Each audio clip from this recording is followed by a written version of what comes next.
Our next speaker is Dave May, who's going to educate us on some of the computational side of these problems. Thanks, Joe. So, thanks for sticking around for probably one of only two talks that doesn't really seem to have much to do with physics and everything about computation. So it will be a little bit... It should be working. I don't know, do I have to turn it on? It's on? Okay. Better? Okay, let's see. So, this work, I guess what I'm going to show is really not just my own work. It's sort of established through many discussions and collaborations with people I've listed here, particularly Jed Brown and Matt Nepley, the PETSI guys, people in Zürich, Tara Scaria and Liang Zhang, and also through interactions with Toby Keller when he was a grad student in Zürich, and Boris Kaus, Rich Katz, and Mark Spiegelman, who I'm always talking to about these sort of computational issues. So this will be a slightly different talk. The last two have a slightly different theme. So I just wanted to sort of lay it out, at least in my own mind, about what the organizers had in mind, the sort of the numerics program at the end of the, maybe at the end of the week it's a bit rough. But essentially part one will be given by myself, and I'm going to just sort of set the scene and pose what I think are some of the issues for computational two-phase flow. And I'll look at some really simple time-independent linear problems, but really focus on discussing solvers, optimal preconditioners and solvers. And after lunch, for those that come back, Matt's going to sort of go beyond my toy problems and discuss the issues associated with the nonlinearities, how to deal with time dependence, and in particular, the sort of establishment of reliable and robust nonlinear Newton-based methods. So my outline is essentially, I'll just quickly sort of overview some of the discretization challenges and solver challenges, and then try and get into this topic of preconditioners for two-phase flow. If I have time, I'd like to make a few comments about sort of existing software that's available, publicly available, and outline some outstanding issues which maybe can be addressed throughout this program in the next 3 months, and give a little summary. And as a sort of preface to my background and where I'm coming from, I got interested in these sort of solver issues and discretization issues about 8 years ago when I was working with Louis Moresi and Boris Kaus in the context of geodynamic problems, in particular problems associated with the dynamics of the lithosphere. And at that time there was a definite, let's say, we really wanted to perform 3D calculations, high resolution 3D calculations, and 8 years ago there was a definite lack in terms of methods, algorithms and software that enabled these type of simulations to be performed. So we worked, and other people worked hard over those last years kind of to realize those simulations, to be able to realize those simulations. And what I'll show you, hopefully, is that the things that we learned from our lithospheric dynamics modeling, they have a lot of characteristics, the PDEs have a lot of characteristics that are common to the two-phase flow problem, and the methods that we use in those studies actually can be kind of, they form the sort of building blocks of good, stable preconditioners for two-phase flow. And I hope to sort of walk you through that, that development. Okay, so because everyone's introduced the equations already, this is really nice. I can skip all the derivations and description of what the actual sort of two-phase flow equations look like and just write them up here. And the characteristics of these equations that are sort of challenging from a discretization point of view are they involve transport processes, and the sort of mechanics or the associated with the conservation of momentum and mass, it looks like a coupled nonlinear set of PDEs where the nonlinearity is sort of coming in through the dependence of the shear viscosity and the bulk viscosity on porosity, but there could also be nonlinearities in this viscosity associated with temperature, strain rate dependence. So they're inherently nonlinear materials possessing inherent nonlinearities, and these give rise to sort of spatial and temporally heterogeneous coefficients, particularly in the form of the viscosity. These heterogeneities have different length scales, and they're very dynamic. This is not a static system. It evolves rapidly and changes dramatically with time. So I just show a couple of pictures from, say, the porosity from Rich's work, and some sort of slightly different geodynamic context that Toby was studying here, where he's propagating magma up through the lithosphere. And some of Toby's issues that he encountered that we sort of worked together with during his PhD was how to deal with mechanical, or let's say methods that also allow you to describe deformation past material failure. So these problems were viscoelastoplastic, and we needed, the discretizations had to be able to handle this type of scenario where you fault, you fracture, and then you continue large deformation, large strain processes. So in our community, in the lithospheric dynamics community, the methods that are most popular have proved to be the most reliable and robust and actually functional for the type of applications. These sort of particle mesh methods. So this is sort of general class of methods, but in spirit they really derive from this sort of old methods developed by Francis Harlow in Welsh back in the 60s, and the material point method developed a bit later. And the sort of fundamental sort of idea behind these methods is you use a separate discretization for the different parts of the physics. So in our context, this would be you basically describe and discretize the flow problem on a mesh, and you track history-dependent variables or composition, for example, where you have that transport associated with those things on this sort of Lagrangian particles that can move through the mesh. And whenever you do this, you have a couple of things that occur. So these blue and yellow dots here represent, say, different compositions or different viscosities. If you wanted to compute, say this was a finite element method, and you needed to know your viscosity at a quadrature point in the cell, you need some kind of reconstruction or projection to take your material properties on the Lagrangian points and project them onto your space of whatever it happens to be, finite difference of finite element. So you have this sort of reconstruction step here, and you can do this in lots of different ways. There's no one best way as to how these reconstructions should be performed. So it's extremely popular. I list here a sort of number of papers and software or project names that have used this methodology. There's probably more finite element variants of this type of discretization than there are finite difference or finite volumes. That's I wouldn't read too much into that, but it's historically how it's developed. These are all sort of very similar in a sense that they all adopt a mixed finite element formulation where you kind of discretize velocity and pressure independently, except for maybe this one. And these, more or less, it's the same thing. There's finite difference, staggered grid finite difference methods for incompressible viscous flow. There's not been a lot of development or usage of discontinuous Galerkin methods in our community. That may change, but at the moment, these are the sort of standard approaches people take. And that's cool because it gives us a chance to actually try and understand the sort of stability and accuracy of these type of methods, of this sort of hybrid discretization with markers and meshes. We do actually understand the order of accuracy of these hybrid methods by now. There's a number of papers that have examined this issue either just through numerical experiments and comparison, like sort of computing order of accuracies in comparison with an analytic solution. There's also some analysis that we can do, at least in the context of finite element discretizations, where we can really see like how the sort of order of the projection will degrade or not the convergence of the finite element solution.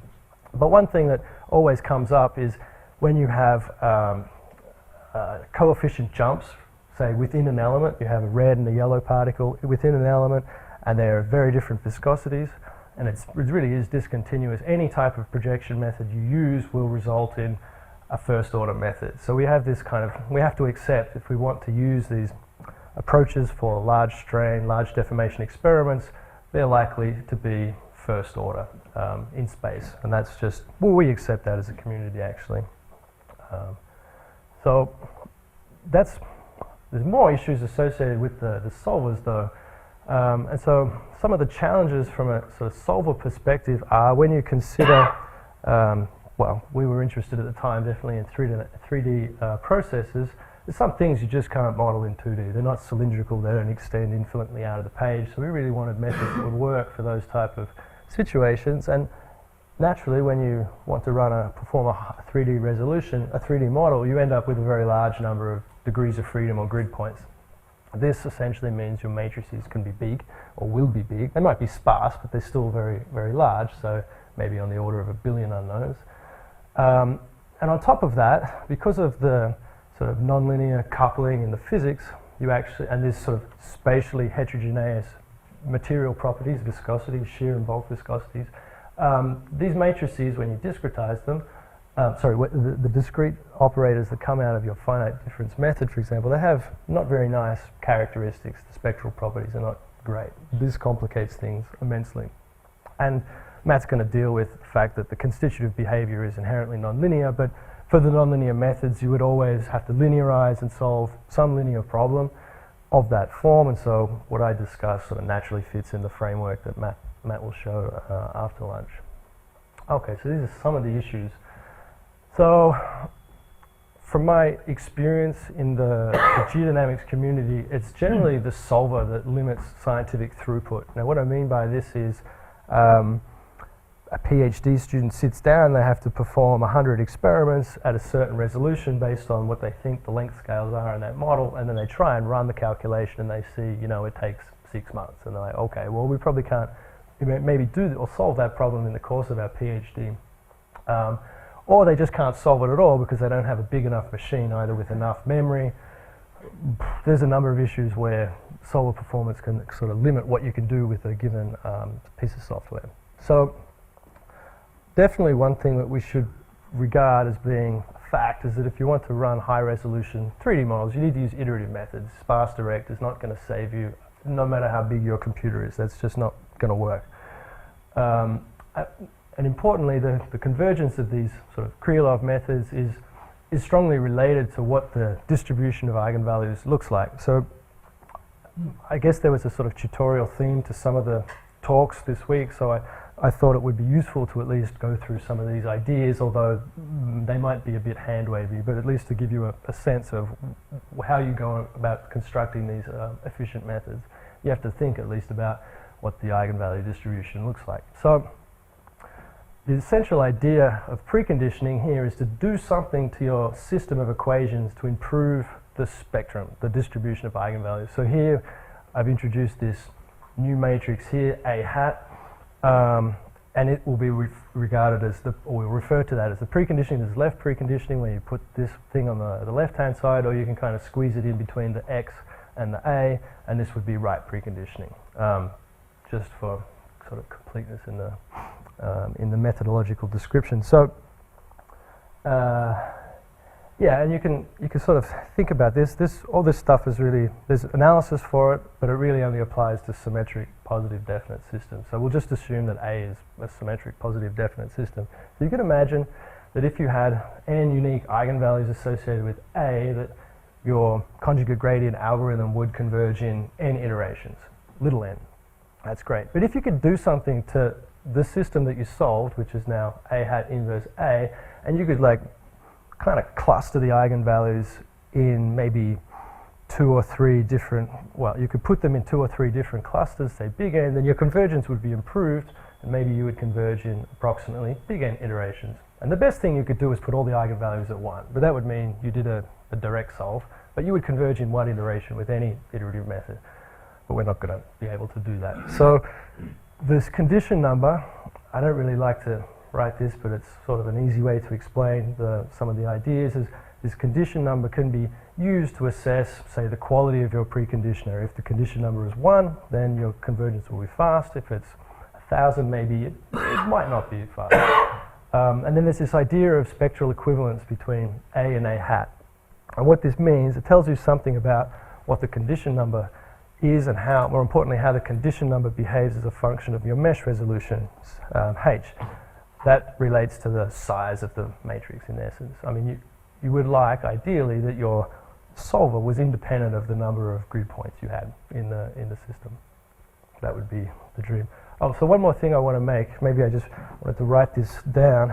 So I write sort of symbolically these things as inverses, so like A hat inverse, but I never actually go and do it. And this is sort of important, like, you know, any iterative method, this is, say, Richardson iteration. You know, it's a very simple method. So here, x, k is like my old estimate for, this is an inverse, is my old estimate for x, and this is the new one. Important thing about these iterative methods is they're always built from matrix vector products and vector operations. Okay, you don't have to do anything else. And most importantly, this thing here is a vector, right? It's the residual. And you apply the action of A hat inverse on R. But that doesn't mean you have to go and assemble this thing. You can express that as a solve. That's important. We would never assemble A hat inverse unless it was diagonal or block diagonal. Okay, so this is just sort of a symbolic way of writing something, but it's not actually what you would do in practice, or in the implementation you wouldn't do that. So the dream preconditioner would be something where you could define some iterative method, preconditioned in a way where you could converge independent of how many grid points you had in the problem. You could converge independent of what the coefficients in the PDE looked like, and you could, say, apply each iteration in an amount of time that was proportional to the number of unknowns in the problem. And even better would be if you could implement all of these features into, say, or utilize an algorithm that gave you all of the above, but you was also able to be run on a massively parallel distributed memory computer. And if you could do that, then you could obtain solutions to your two-phase flow systems of equations in a time that was proportional to the number of grid points and inversely proportional to how many processes you ran it on. That would be great, right? Then you could take any given problem, any number of unknowns. You just have to choose a large enough computer to basically determine to obtain the solve time you were after. You just have to use a certain number of processes. That would be ideal. That's what we're aiming towards in this talk and the work that I show you. And the key to doing all this is to utilize and construct these spectrally equivalent operators, which have and can be applied in O of n time. Okay. So the next part is basically me trying to walk you through how you go about building a method or a family of methods, if you like, which have those characteristics. Well, they may not all have those set of characteristics that I listed, but that's what the intention is. That's what we would like. And how I'm going to do that is using these sort of block factorizations, or sometimes called physics-based preconditioning ideas. And what I'll do is sort of introduce you to Stokes and the viscous problem, or the sort of elliptic part associated with Stokes. And we look at the two-field form of the Mackenzie equations and the sort of three-field form, or I call it the Keller form here, just so it's obvious that Toby put it in his thesis and we're sort of the one promoting it from the beginning. And then lastly, this four-field form, where you have two velocities and two pressures.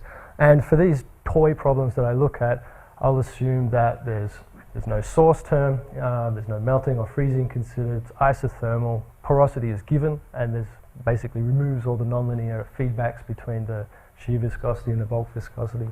And we'll just assume that there's one domain where you have fluid and solid, living within one domain. We don't have distinct regions of solid only or solid fluid. It's just one domain, which I think is what most people have been showing during the week. Okay, so I'm going to use, for the experiments I show later, finite elements. This is mainly because there's much more analysis available for the discrete problems associated with finite element methods. We can prove things about it, so that's useful. We don't have to always resort to just a pragmatic kind of experimentation and count iterations. We can prove things about it.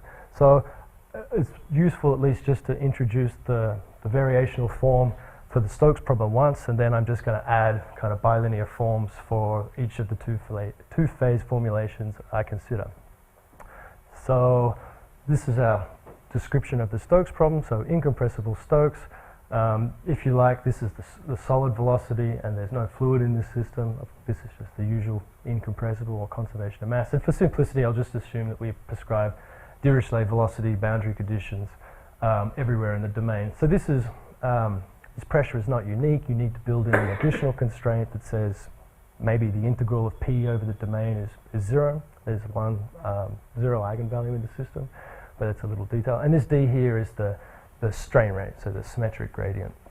And the sort of weak form or variational form, we sort of symbolically write it like this. Maybe what's a little different is that these viscosities and forcing terms here are assumed to be not exact. They're interpolated coefficients, you could think of them that way, because they're going to come from a porosity. Ultimately, they'll come from a porosity or some projection method associated with this hybrid marker and mesh method, marker and particle, mesh and particle method. These will not be known analytically. We'll have to actually approximate them somehow. So the spaces that I use, well, it's just standard, right? It's all in Ellman and Wathen's book, but we have to at least think a little bit about the function spaces that we're going to use to describe the velocity and pressure for not just Stokes, but also for the two-phase problem. So we just put them down there. This is all standard.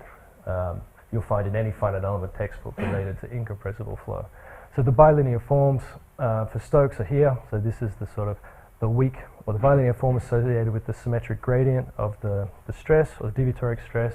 This is the part associated with making the trace-free, or making this operator, the strain rate trace-free. This is both the gradient and the divergence, and the right-hand side. So if you go and choose a certain finite element, say Q2, or quadratic elements for velocity, linear for pressure, and go and discretize this thing over a mesh, this weak form will result in a sort of saddle point system that I'll denote like this. So A always will relate to the bilinear form here with the lowercase a, B, B, F, F. This should be a capital F. P in your bilinear form. Sorry? You drop the P term in A. What? P term? Yeah, it should be, Why? you did the grad P term. Never mind, it's not important. Grad P's here. No, that's the pressure space, but there's the B is a B times P. Yeah, there's the because you've got B and B transposed in your other thing, so you must have. I know because it's there. It's No, there. it's correct. It's already because you've got the B. Yeah, it's correct. it Because is. you've got the B there already. Yeah. Okay, so I might in keep going. B, because if you put P, Yeah, then put it up you twice. get pressure to. Yeah. So that's the Stokes problem. So sort of essential to this sort of foundation of preconditions that I want to discuss are based on block factorizations, in particular sort of LDU factorizations, but they're going to be LDU factorizations applied to a 2x2, in this case, a 2x2 block system. The Stokes operator here, which I'll denote by curly A. So if you write out what that LDU composition looks like, you end up with this thing here, so lower triangular, diagonal, upper triangular. Again, these are all written as inverses, but don't worry about that too much at the moment. Importantly, when you do this factorizations, you introduce this S matrix or Schur complement operator. It will reoccur again and again throughout the talk, so I wanted to put it in red, so at least if you didn't remember anything else, just remember the Schur complement looks like this for Stokes. What's neat about writing things out in this LDU factorization or decomposition is that it's easy to apply inverses of upper triangular diagonal matrices and lower triangular matrices. And again, I'll give you, so I just write out here for completeness what those inverses are. In practice, we won't use the full LDU decomposition. We're just going to keep a part of it. We're going to keep the diagonal part and the upper triangular part. So this was a preconditioner developed by Ellman, Sylvester, and Wathen, so we call it ESW typically in the community, and it looks like this. It's this nice little small upper triangular thing involving discrete divergence of the deviatoric stress, the gradient of pressure, and this Schur complement S. And they proved that if you use right preconditioning with this particular upper block triangular system with the saddle point or the Stokes problem, so A inverse, the system has two unique eigenvalues if you use exact inverses for A and S. So that's nice. That means if I applied or tried to iterate on this system with a method suitable for symmetric indefinite systems, I would converge in 2 iterations. That's great. But in practice, that's not possible because this thing you would never assemble because it involves an inverse, and I said we were never going to do that. And then you would have to first assemble it. It will be likely dense, and then you would have to factor it. So you don't do that in practice, but what you can do is replace the definitions of A and S by the spectrally equivalent operators, which will give you a method which will not converge. If you put a spectrally equivalent S and A in here, you won't have convergence in 2 iterates, but you might have convergence in 10, and more importantly, when you refine the mesh, it'll still be 10. That's the idea. What I mean is that the condition number, if you can think of it this way, the condition number is independent of H. It's like, I write it down. This may not help you, but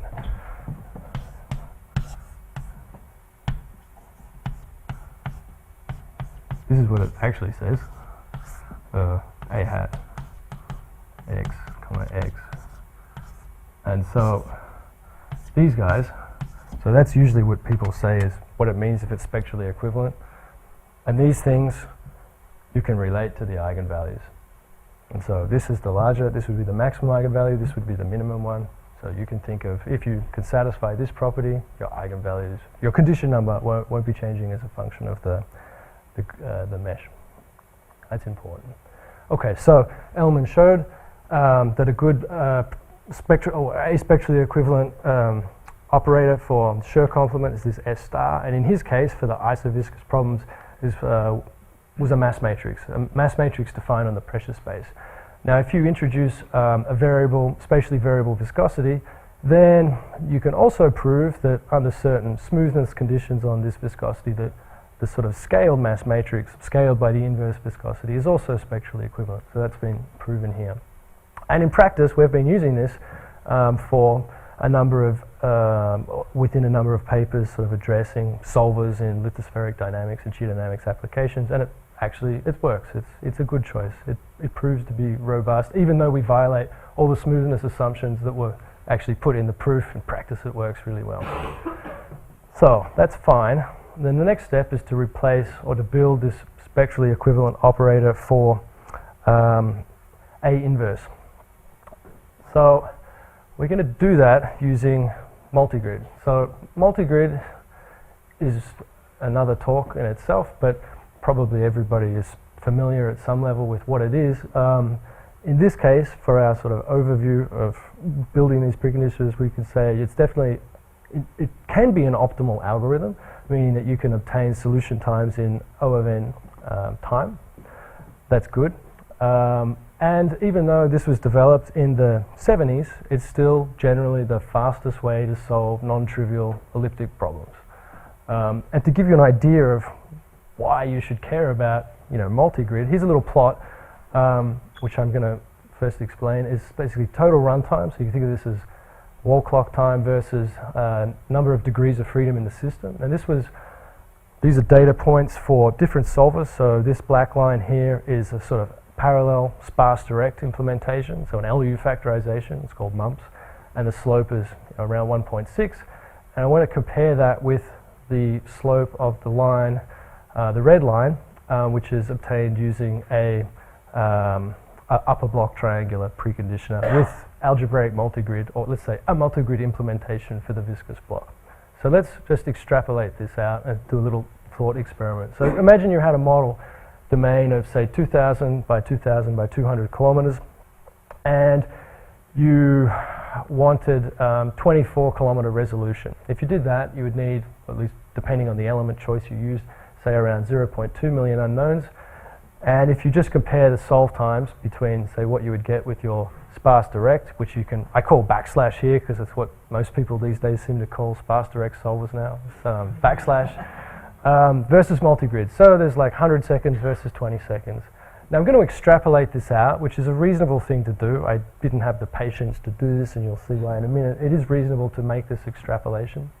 So going up to, say, 12 kilometer resolution for our domain, we have now 1.5 million unknowns, and we see sparse direct is taking 56 minutes versus 2 minutes. And we keep doing this up to, say, 3 kilometer resolution, which is probably the type of resolution we would need for a lithospheric scale model where you want to resolve a shear zone in the crust, or even just to resolve the crust adequately.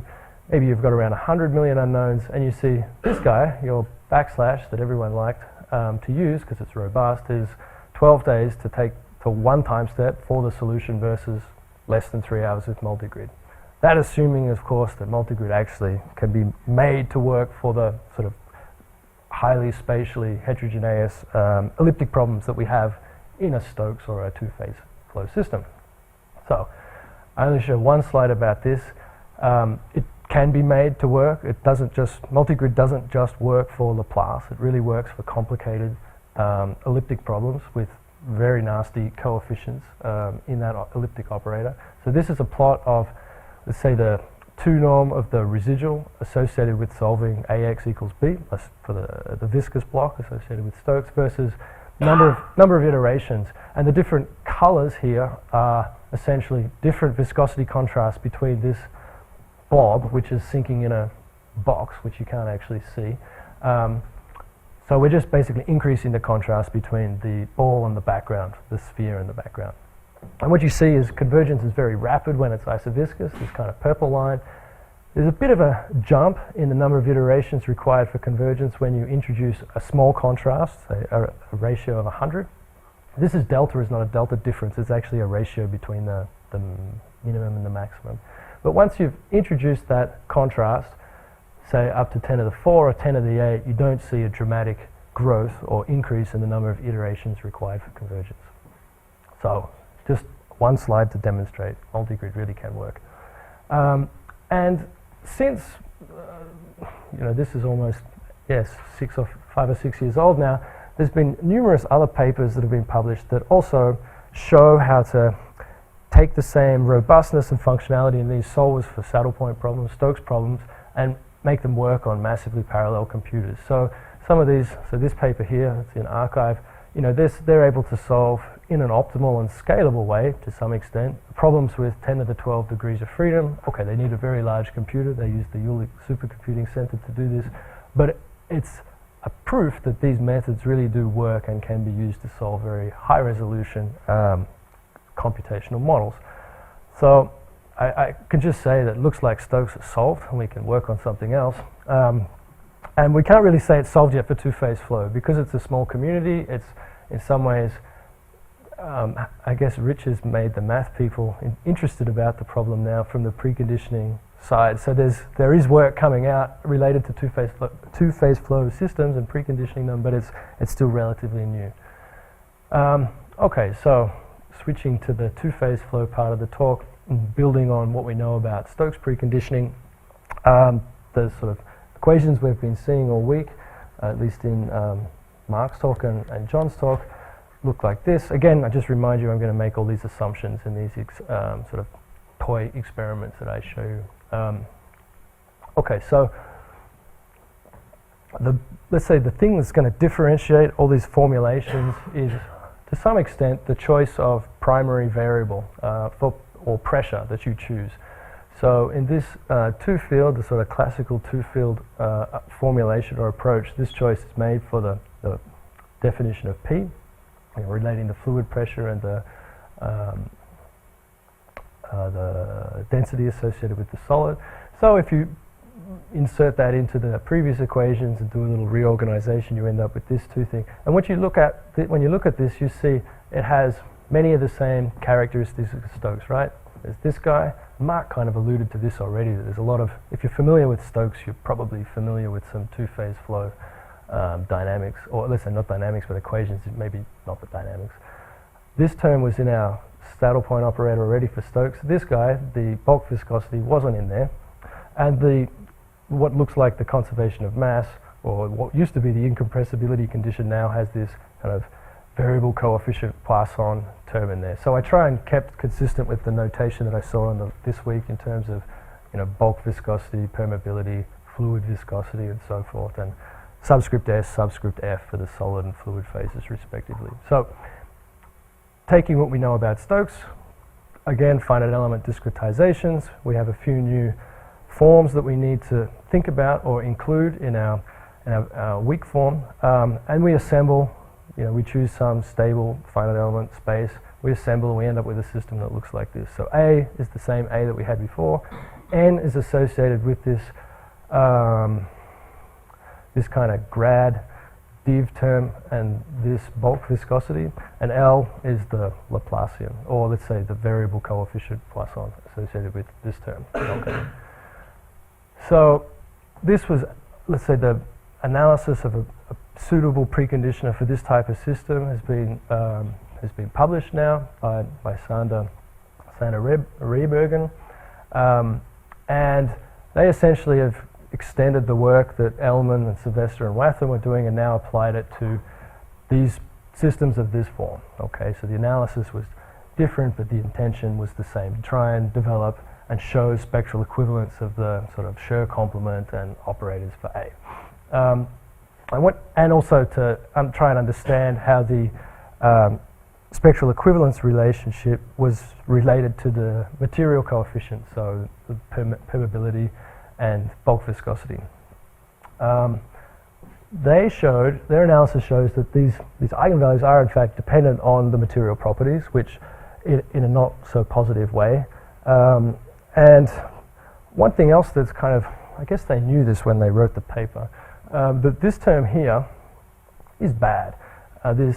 This is nice, symmetric, positive, definite thing, but this guy here is actually singular. It has a really big null space associated with it. So if you add this with that, and the bulk viscosity is large, remember n is sort of scaling with the bulk viscosity. If you add something nice with something bad with a huge null space, and you add enough of it, eventually this whole operator up here will be singular. And what this means, and it's bad. What this means though is it's really hard to develop this sort of nice, scalable, multi-grid preconditioner for that operator. So we can't just take what we did already for Stokes and apply it to this system. It won't work. And the consequence, at least that they show in their papers, it works beautifully with a sparse direct solve applied to this operator, but anything else, it's not really that great. So you lose optimality, meaning your O of n solve time property that you had is gone. That's bad. So their follow-up work utilized this formulation that Toby was using in his thesis. And I guess it's worth to point out that Toby did this in his thesis for a couple of reasons, and Toby can correct me if I get it wrong. One was, so I say what it is first. He introduced a new pressure definition, slightly different choice of variables, led to this three-field formulation. Now I try and call all the new pressures that are introduced something different, just to differentiate. Yeah, I know, just to add more notation, but also to differentiate the formulations. It's the same equations, it's different choice of variable, that's all. It introduces a new pressure as an independent unknown and an additional equation accordingly. And what Toby liked about this was it led to a symmetric system. That was one advantage. And the other advantage was associated with the rheology. So your rheology was a function of this PC. So it was natural to not have it kind of hidden in some other variable, but to be exposed for the rheology you applied to the bulk. So there were different reasons for wanting to introduce it, but the nice thing about it is it gets rid of this ugly grad div term that appeared in it gets rid of this. This doesn't appear in the formulation anymore, which means that it's nice for the solver. So that's the system. So this M here is a pressure mass matrix, and it's got a sort of dependence on the inverse of the bulk viscosity. That's the new term that appeared. And of course there's this additional pressure gradient, but it's the same pressure gradient. I mean, the form of the discrete gradient here is identical to the other one, so the two B's are the same and the B transposes are the same. Okay, so they followed up, Sander and Garth and Andy and Rich, they followed up again, similar approach, this time applying the analysis for these three-field problems. And yeah, as they identify this block here is now the standard viscous block in the Stokes formulation, which we know how to solve. And these other terms, these sort of variable coefficient, Poisson, and the scaled mass matrix, like these are things we sort of know how to deal with. They're not that difficult. What's more interested is how to put or to construct this now block preconditioner for this 3x3 system instead of the Stokes 2x2 system. And so that's what they proceeded to do and analyze. And so this was the preconditioner that they came up with, this lower triangular thing where so S star is again a Schur complement. It looks very similar to the previous Schur complement for Stokes with the addition of this sort of mass matrix and the inverse bulk viscosity scaling. And R is given by another little mass matrix and this Poisson, variable coefficient Poisson problem. So the test they considered to sort of assess the robustness of these methods, they considered two. So I'll just summarize the results quickly. They considered a case with a constant shear and bulk viscosity by this function plotted here for convenience, and they assumed essentially a simple form of the bulk viscosity. They were interested in varying alpha to see what the dependence of the method was on that material parameter as a function of mesh resolution. So the tables here basically report grid size, n, so number of elements at each direction, as a function of the alpha parameter, ranging from -1/3 to 1,000, for two different choices of how this thing was going to be evaluated. So the first choice is to use LU on each of these diagonal entries when you apply the action of the inverse. The second choice was to use an iterative method consisting of by CG stab and preconditioned with AMG. And so the numbers here refer to the number of iterations required to converge the three-field problem to some predefined residual or error tolerance. What you see is, if you're going down, you're looking at constant grid size, and for all these experiments you see iterates are independent of H, so spectral equivalence is there. That's great. Sensitivity to material parameters could be seen going this way, and you see there's maybe like a factor of 7 growth in going from the two n members of the alpha parameter they considered. When you switch to use the iterative approach, which could lead to an optimal O of n solve time variant, you see again going down, iterates are fairly constant with increasing grid resolution. They're maybe in this case, I wouldn't say they're exactly constant, but they may asymptote to some constant value if you ran on a high enough mesh resolution. And again, you see there's definite dependence on the size of the bulk viscosity on the iterations or number of iterates you need to converge. Okay. The idea that we had in Zurich a little while ago, again for different reasons, was to consider a slight variation on this, and instead of eliminating equations all the time, we actually just leave them all in and have this full space formulation or four-field formulation, if you like. So let's call it full space or FS or something, I don't know. And to do that, we adopt, again, a new definition of pressure, PT. This looks like fluid pressure minus bulk viscosity times the divergence of the solid velocity. And so the momentum equation now, conservation of momentum, looks pretty much like Stokes, actually. I mean, it's got this PT in there, but it doesn't have two pressure gradient terms. This equation here is simply the definition of this guy. This one is coming from a new variable that we're introducing in the problem, the Darcy velocity. So we're actually treating Darcy velocity in this system of equations as an independent unknown. And the last equation can be derived based on our assumptions about constant density and so forth. And so the structure of it, well, it has the same sort of symmetries, which if you think that's important, I guess that's a win. The thing I like about this, well, there's a couple of things. So the first is it looks like two saddle point problems because you have a velocity of pressure, and this kind of grad div type coupling, and there's something here on these 2, 2, and 4, 4 blocks. So it has some appeal from a preconditioning point of view because it's already comprised of things or blocks that I already know how to build good methods for. That's what attracted me to this formulation. Okay. And the other thing about it is it forces you to choose or let's say function spaces for all these velocities and pressures which will be stable, certainly in limits where these terms might go to 0. So in the three-field case, it's like the third pressure that was introduced is like, well, what function space should I use for it? Should it be the same as the velocity, solid velocity, or the same as the other pressure, or something else altogether? Here, at least, we know that if we write it out this way, we can clearly see whatever stable, inf-sup stable UP formulation we use for the solid, we should probably use the same thing for the two new fluid, or the new fluid and Darcy velocity and fluid pressure that's been introduced. Okay, so this is more or less explaining the same thing. I'm just going to draw a little cross here so you can try and see the sort of double saddle point system that's appearing. And I'll represent that by, let's say, a saddle point system for the solid and one for the fluid, AS and AF. And these X's represent the weak coupling between the two pieces of physics, between this like solid fluid coupling and fluid solid coupling term. And I'm going to consider preconditioners of this form, which, based on what Elman does, we know exactly how they're going to behave. So there's no surprises in terms of putting the thing together and actually looking at the iteration counts.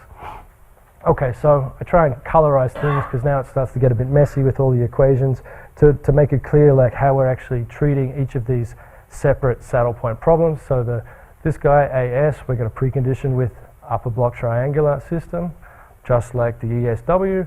For the pink one, the fluid saddle point problem, we're going to precondition it with, again, upper block triangular, just like ESW. Difference is going to be in the form used for the Schur complements. So they all have mass matrices. This guy here, is maybe, I haven't decided what I really think about that. It looks like a variable coefficient Poisson problem.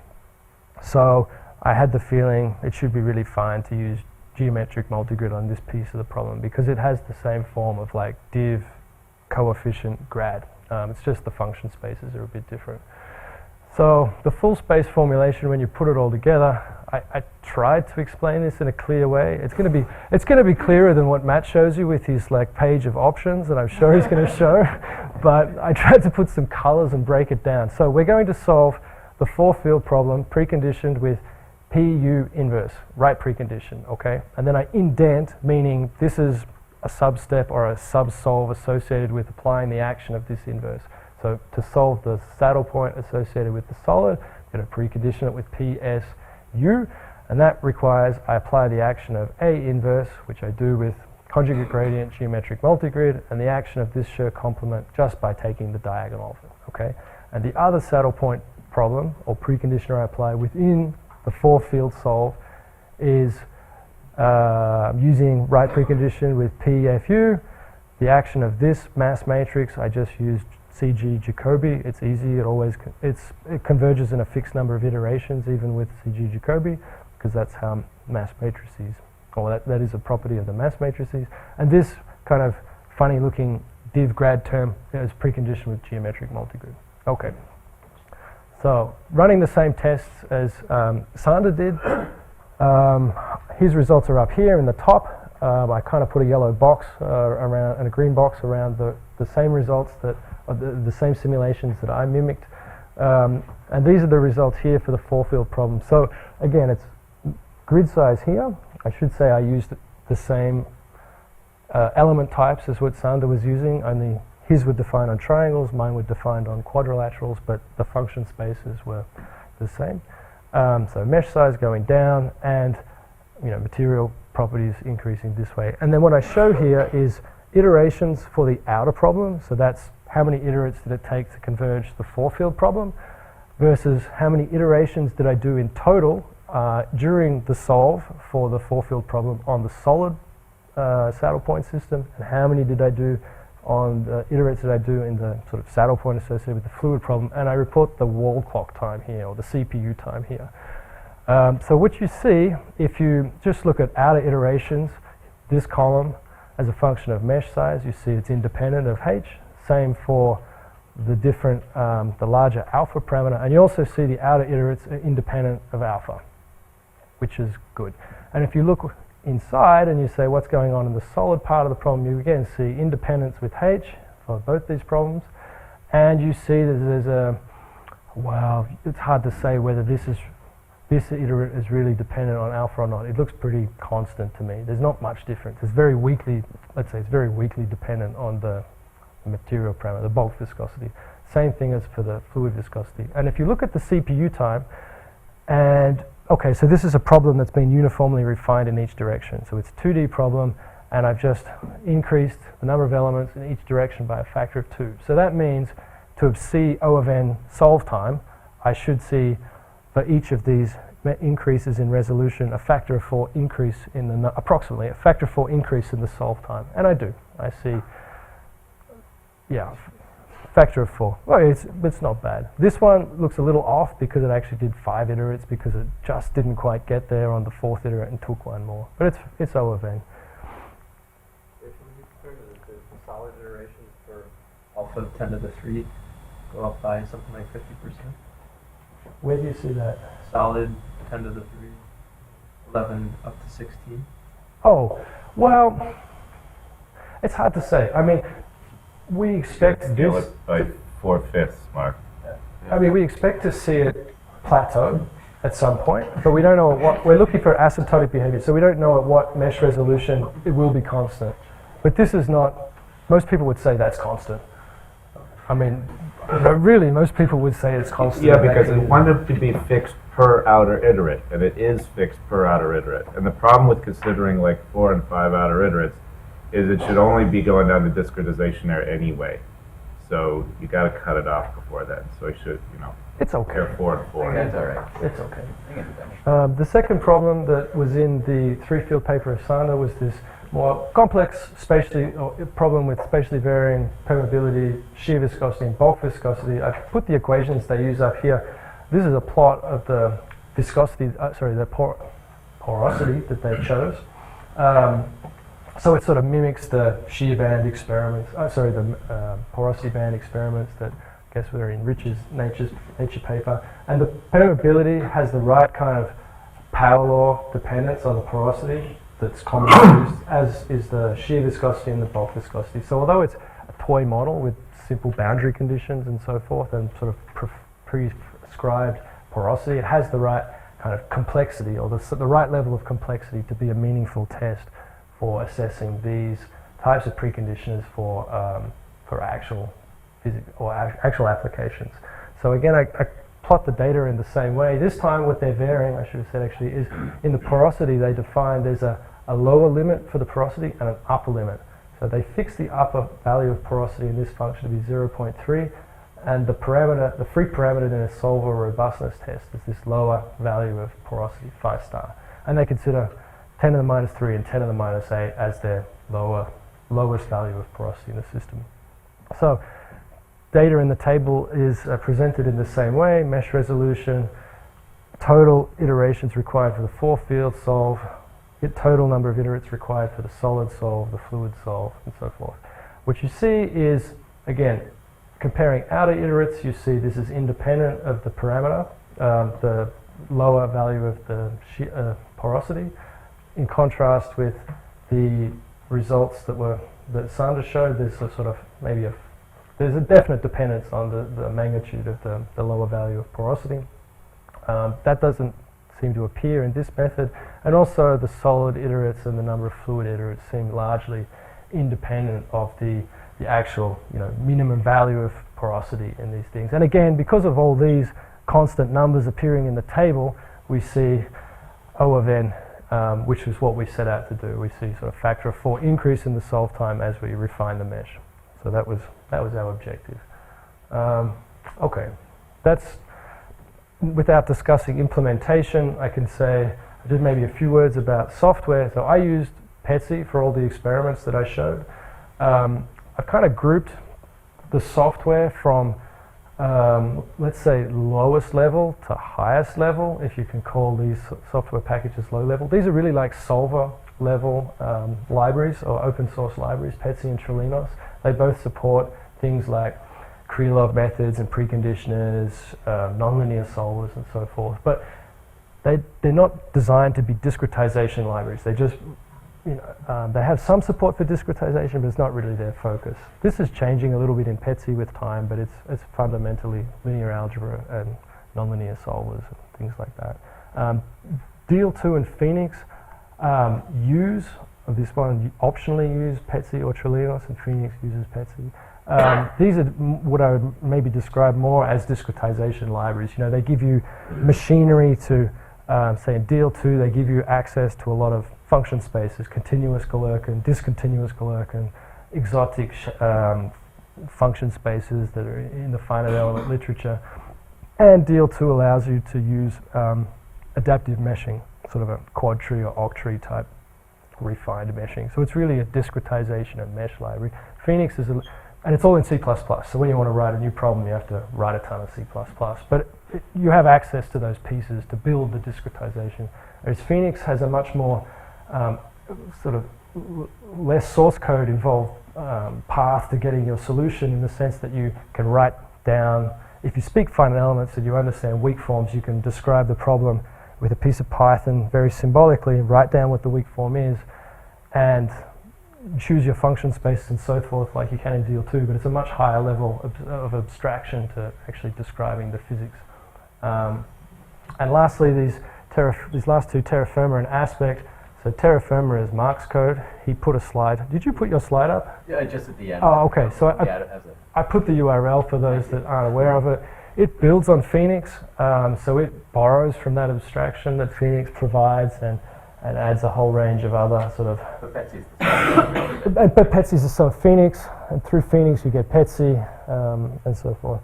But it builds another layer of abstraction, maybe to help users define problems and manage options and solvers. Basically build the application out of the libraries without having Yeah, to build the right. libraries. So Yeah.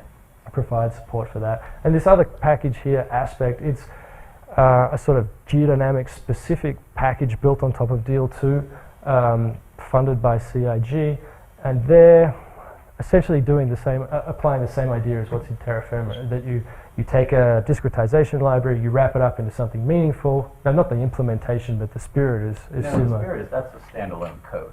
No, it's a library. Aspect? But for mantle Yeah. convection only. Well, Convection so things. they just added Well, I two-phase don't know, I flow. think it's, Well, the equations are fixed in a way they're not fixed. The equations are fixed. So, okay, I take it back, Mark. It's not really the same. But The whole point. they provide, let's say, direct access to DL2 infrastructure in a manner which is usable by the community, the geodynamics community. So these are all free, open source. Recently, I mentioned Aspect here specifically because recently Julianne published this paper describing the implementation in Aspect for two-phase flow. So I don't know if that's actually in their source tree yet, but probably it will come soon so people can try it. I wouldn't advocate any of these except maybe this one, but I mean it's good information to have. I'm not advocating them either, but I don't use any of these packages except Petsy, so I can't, I'm not an expert user. I'm not qualified to comment, but they're available for the community so people can try. There are still I'm going to finish pretty much right on 1 hour. There are a few outstanding issues still remaining. I quickly just say one comment about each of them.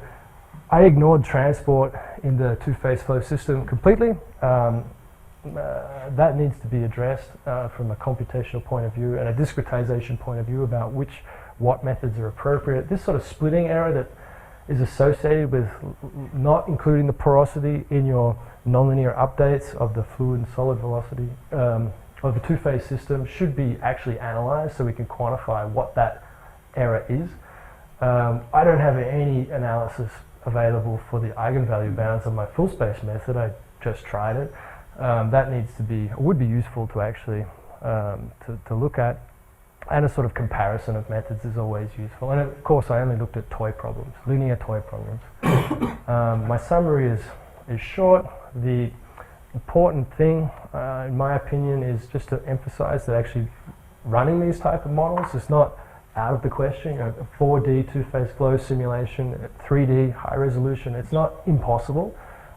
There's not a lot of software that lets you do that, but it's heading in that direction. And I think that's an interesting, from a research point of view, to answer some fundamental questions, just about even geometry of some of those porosity structures. I think tightly integrating physics with the solver is essential for performance, and really abstracting things away is bad. You lose a lot of efficiency and flexibility in doing that. And I'm also working on a sort of, wouldn't call it user-friendly actually, that's a lie. I'm working on an efficient implementation for geodynamicists to use for a two-phase flow simulation. It's probably the 3-field and the 4-field formulation. So I stopped there. I'm sorry I talked a bit long, but I'm happy to answer any questions if people have any.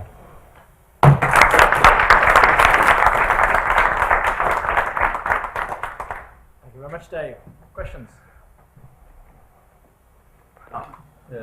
Just comment. So the one I showed you the other day is also a 4-field decomposition, but it actually includes the porosity, which I think, so it doesn't lack it. I don't think that was me that you showed it to. Well, oh, you weren't there? No. When I showed the pressure split form? Oh, in your talk. Yeah. I didn't show you the Jacobians of it, but Yeah. but that is, and the other nice thing with that is that you only have one vector valued field, and everything else is scalar. Right. And that also, it's very, we should talk anyway, because Okay. that includes the porosity, which is the strongest form of nonlinearity. It is, yeah. And so it's all coupled in. Okay. And it's still got that sort of 2-2 block plus weak coupling. Okay. I think there's more things that could be done. Mm-hmm. Dave, what function space did you use for your Darcy velocity? Q2. Is that unusual? Is that stable? Yeah. Stable is Because it inherits the same stability. So I mean, I use Q2, Q1 for both the US and the PT and the UD and the PF. And it seems super stable for that problem, even though I it's a don't think it less is, because if that viscosity, if that in your fourth equation, if that Yeah. second term disappears, you're back to Darcy flow, Yeah, for which you need an HDiv element. I can solve. If that's this one you mean, if this is 0? I'm looking at your equations rather than the discrete structure. Oh, yeah. Your fourth equation. Yeah.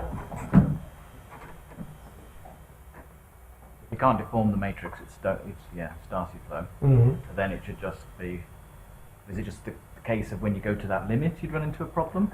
Yeah, well, you're talking about the infinite bulk viscosity. Yeah, but even before you get to infinite, your stability constant will blow up because you can't Sure. be using Lagrange for UD because your problem's unstable. Yeah. Yeah, that's good. In that limit, yeah. So when you do it the other way, you don't solve for little b, Right. just for the pressures, and then it becomes, it looks like you're elliptic, you're modified bubble. So it should really be HDiv, and then it would be stable, and then Yeah. you use discontinuous pressure, mass conservation, and all the rest. Yeah, that's right. I mean, also this formulation permits discontinuous pressure to be used as well for PF, actually. You can. But do the formulations actually make sense in those limits, like in those parameter limits? So the thing you need to check is the error in your solution. So you looked at Yeah. your iteration count, but if Yeah. your method is not stable or your constant blows up, Oh, sure, the solution will be your garbage. discretization error will blow up. Could be garbage, yeah. I think it's okay though for these parameter ranges, like 10 to the 3 for the bulk, or for the alpha parameter and the bulk viscosity. Don't think it would be. I haven't checked, but yeah, thanks. One of the things we noticed in the three-field project was that the two-field preconditioner under most circumstances will converge faster for early iterations, and then will stall, and the three-field conditioner will take over and go to much lower residuals more robustly. For time-dependent calculations, or No, it was just in the benchmark problem. oh, just when you look at the residuals. When you just look at the residuals as a function of iteration. Okay. That the two-field can initially yeah. converge very quickly Okay. and later.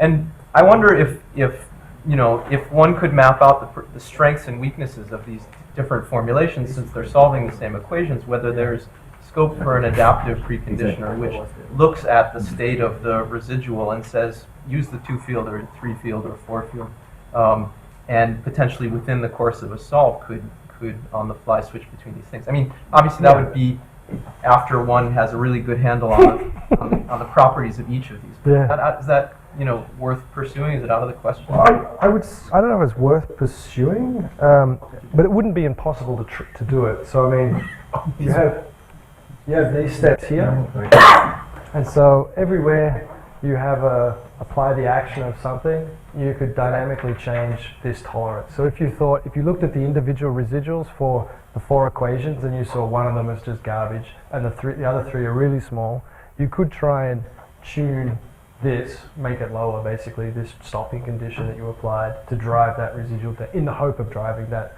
residual for one equation down. Because I'm sure it's just one of them that's large and the rest is small. It would be possible, but I think it's kind of complicated. Okay. To Yeah. do. I wouldn't do that actually. I think it's maybe very hard to understand what's happening. You got another one, Rich? Maybe just Unless somebody else has wants to. Garth. So were both your pressure fields discontinuous? Now, in this case, they were continuous, Okay. but they could be both discontinuous. This This might make the analysis a lot easier because you can eliminate yeah. them locally. yeah, sure. The inverses would, you could define cell-wise. Yeah. How are you going to define this PT in the case limits where the porosity is 0 or 1? That's don't think that's really a question for me to answer. The question. It's the question of the zero porosity limit. Yeah, well, does the physics make sense? I mean, so what, yeah, it does. But what you would do is you shouldn't treat the system as like one box filled with fluid and solid and then make the same equations be evaluated over the domain, right? If you have zero porosity somewhere, you actually should have two domains, one for the solid and one for solid and fluid. I wouldn't say it's just an implementation issue, but it's how I would deal with I it. thought for a stable element, the zero porosity limit is okay. The porosity 1 limit is definitely not. But the zero should be fine. Yeah. Actually, It comes out to term, you've got this basic equation. so maybe adding to that, if you have the two domains, Yeah. it's actually not at all clear how the domain boundary would move, because you don't necessarily have the domains being fixed in space over time in Right. a time-dependent solution. Right. And I think that is actually quite one of the more challenging ones that I found to figure out is what physics controls the boundary of two-phase flow if it is not by heating and melting an adjacent piece of rock. How do you affect the porosity? Well, if the porosity is very small and it is not actively flowing into its neighboring cells, then you only affect it by solid flow. Yeah. But if that were the case, I can't imagine how we could extract melt in many instances where it definitely seems to go from a partially molten rock to a crust that previously wasn't partially molten. So it needs to get in there somehow.